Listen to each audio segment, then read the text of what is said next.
वगैरे.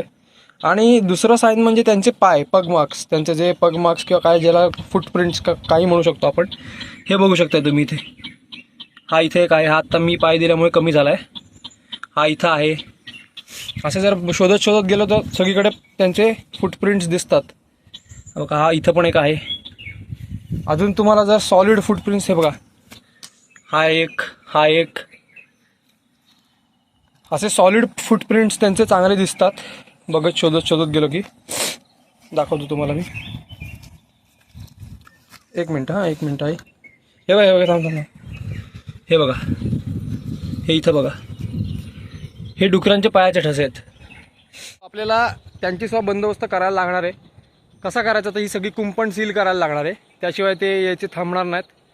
कारण हे आमची शेती जिथे आहे याला डोंगरखारी म्हणतात.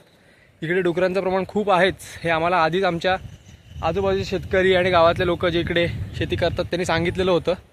सो अशा पद्धतीने सगळं झालेलं आहे.